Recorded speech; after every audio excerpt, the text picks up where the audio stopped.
Graça, misericórdia e paz da parte de nosso Senhor e Salvador Jesus Cristo. Amém? Nós vamos ler um texto que está na Epístola de Paulo aos Colossenses, capítulo 1, e nós vamos ler do versículo 9 até o versículo 12. É uma oração feita pelo apóstolo, por aqueles irmãos e por todos os crentes de todas as épocas. Diz assim a palavra do Senhor: por esta razão também nós, desde o dia em que o ouvimos, não cessamos de orar por vós e de pedir que transbordeis de pleno conhecimento da sua vontade, em toda a sabedoria e entendimento espiritual, a fim de viverdes de modo digno do Senhor, para o seu inteiro agrado, frutificando em toda boa obra e crescendo no pleno conhecimento de Deus, sendo fortalecidos com todo o poder, segundo a força da sua glória, em toda perseverança e longanimidade, com alegria, dando graças ao Pai que vos fez idôneos a parte que vos cabe da herança dos santos na luz. Amém? Vamos orar. Senhor nosso Deus e nosso Pai celestial, o Senhor é aquele que sonda e conhece a cada um de nós. O Senhor sabe aquilo que cada um necessita em cada área específica da vida. E nós rogamos a Ti, meu Deus, que o Senhor venha falar aos nossos corações através dessa mensagem de hoje, de um modo vivo, de um modo pessoal, e que nenhum de nós saia daqui do mesmo modo, mas que sejamos profundamente ministrados pelo Teu Espírito Santo, em nome de Jesus. Amém. Meus amados, a mensagem de hoje, eu queria trazer 2 títulos para ela. E um desses títulos é uma pergunta. E essa pergunta é: quem somos nós quando ninguém conhecido está olhando? E aí vem o segundo título: que andemos de modo digno, de modo agradável ao Senhor.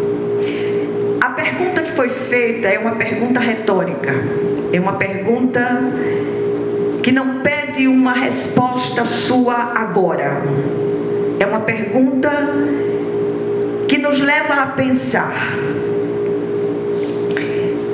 E nunca foi tão necessário e urgente que nós nos deixemos ministrar pelo Santo Espírito.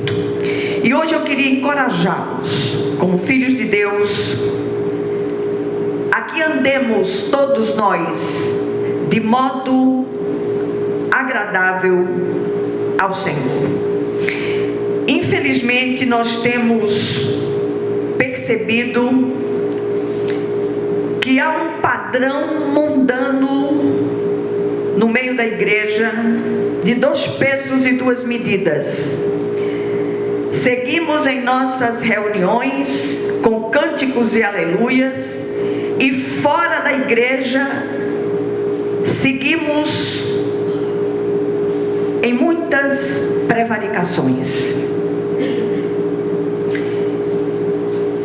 E o primeiro lugar onde nós precisamos mostrar aquilo que se operou em nós, ou aquilo que está sendo operado em nós, porque se estamos aqui ainda, estamos todos em obras.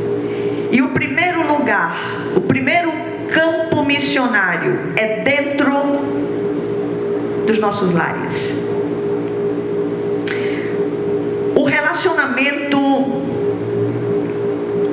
mais usado por Deus para os nossos concertos são os relacionamentos familiares, sobretudo o conjugal. Isso é sério demais. Por isso que a igreja, ou a palavra de Deus, usa a figura do marido como um exemplo da figura do Cristo e a figura da esposa como a figura da igreja. E eu repito, estamos todos sendo trabalhados por Deus. O texto lido no início é uma oração intercessora do apóstolo, não só pelos cristãos colossenses, mas por todos os cristãos de todos os tempos, visto que esta epístola, ela é uma encíclica. O que é uma encíclica? É uma carta circular. É uma carta que foi escrita para uma igreja específica, mas não apenas para aquela igreja, para todas as igrejas cristãs de todas as épocas. A epístola apresenta Cristo como cabeça da igreja. Foi escrita para confrontar as heresias daqueles dias. Naqueles dias a igreja estava sendo bombardeada com muitas heresias, inclusive o culto aos anjos. E Paulo então se levanta para chamar a atenção dos seus leitores para a pessoa do Cristo. Não há outra autoridade sobre a igreja que não seja a pessoa do Cristo. Cremos firmemente na proximidade da segunda vinda de Cristo, sobretudo quando olhamos para os acontecimentos à nossa volta sob essa perspectiva.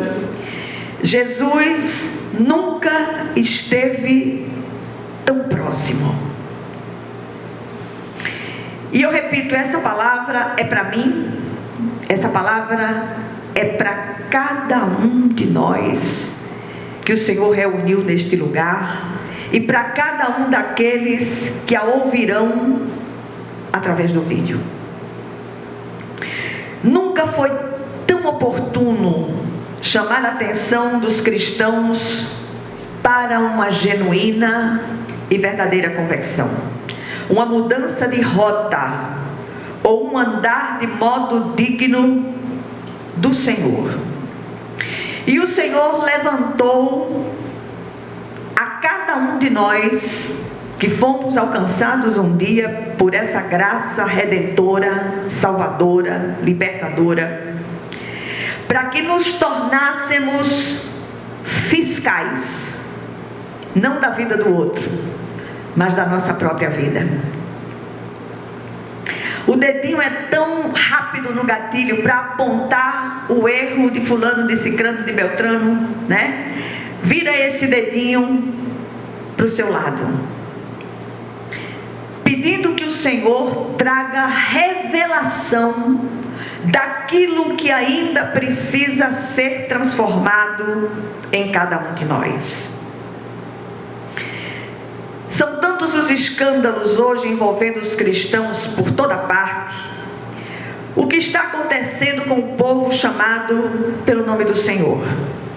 Que essa reflexão ela não fique apenas aqui no dia de hoje, nesse momento em que nos reunimos, mas que sejamos bombardeados continuamente através da palavra de Deus em cada momento da nossa vida com aquilo que o Senhor fala com cada um de nós no dia de hoje.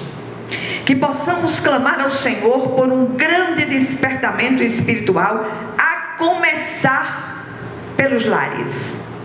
Que resgatemos a unidade, que o povo do Senhor acorde para um viver de modo digno do agrado do nosso Deus e Pai. Nós temos andado com o Senhor por quase 50 anos. E quanta coisa ainda necessitamos de transformação. Aqui e acolá nós somos surpreendidos com ações e reações que têm entristecido profundamente o Espírito de Deus. E eu estava lembrando ali, conversando com as irmãs, me lembrando da conversão verdadeira do pastor Malta. E uma das coisas mais difíceis para as mulheres de Deus é ficarem caladas e falarem apenas com Deus a respeito de determinadas questões, sobretudo em relação aos maridos. E naquela época, ele bebia cada vez mais, e era uma coisa assim tremenda, aquela compulsão pela bebida, e nós tínhamos o frigorífico naquela época. E a gente que é crente novo quer enfiar a palavra goela abaixo do outro, né? E eu bastava a primeira oportunidade para tentar de todas as maneiras levar aquela palavra para ele, me achando. Quando foi um dia, ele abanou aquele dedão assim na minha cara e disse: a partir de hoje você está proibida de falar na bebida. E eu era doida de falar depois dessa. E aí eu disse: perfeitamente, fique tranquilo que a partir de hoje nunca mais você vai ouvir uma só palavra a respeito disso. Os dias foram passando, mas ele não me proibiu de falar com o papai a respeito do assunto. E todos os dias eu estava ali orando, clamando, pedindo que o Senhor entrasse com a providência que só o Senhor sabia necessária, só o Senhor sabia os meios de fazê-lo deixar a bebida.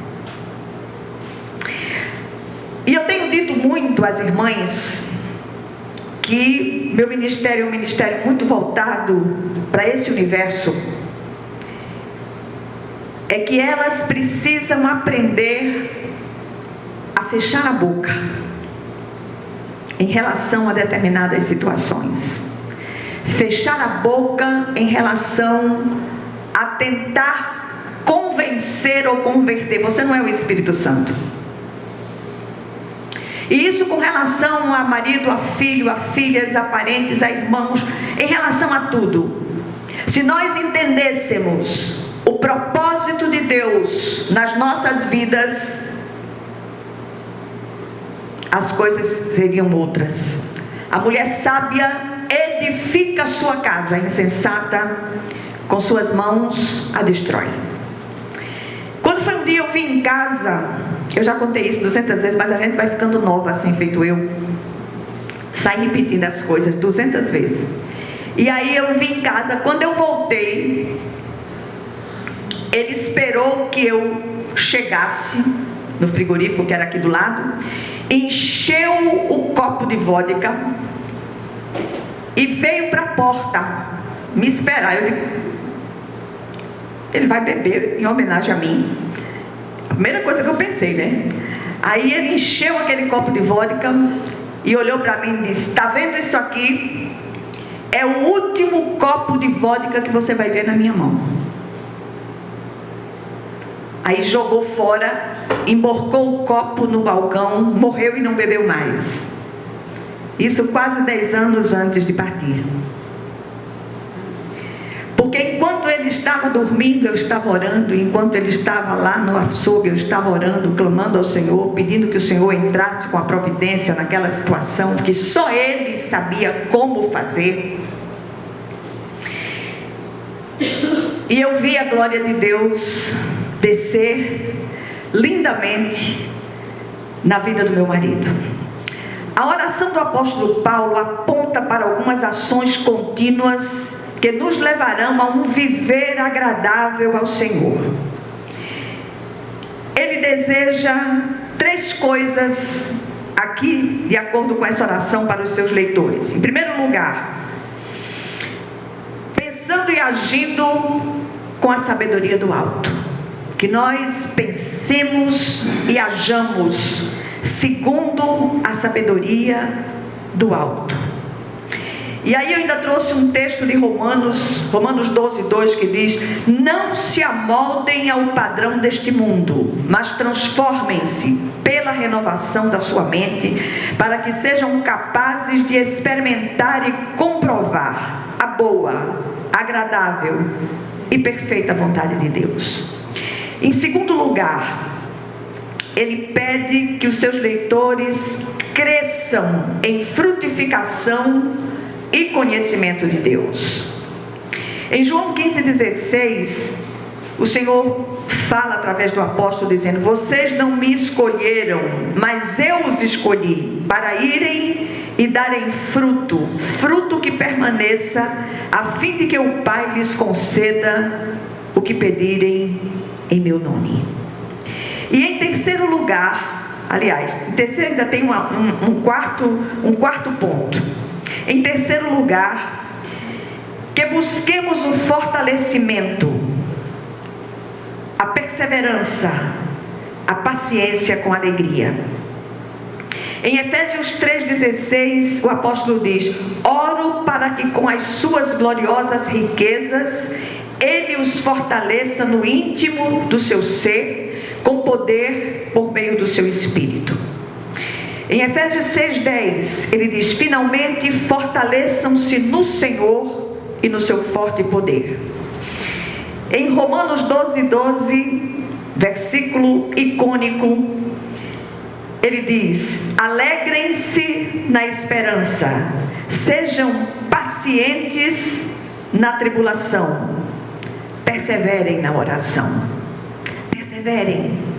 Mesmo que você diga: eu já orei por isso 500.000 vezes e parece que Deus não escuta, o Senhor não está surdo que não escute a sua oração, mas o Senhor está preparando você para aquilo que Ele tem como resposta daquela oração que você tem feito continuamente.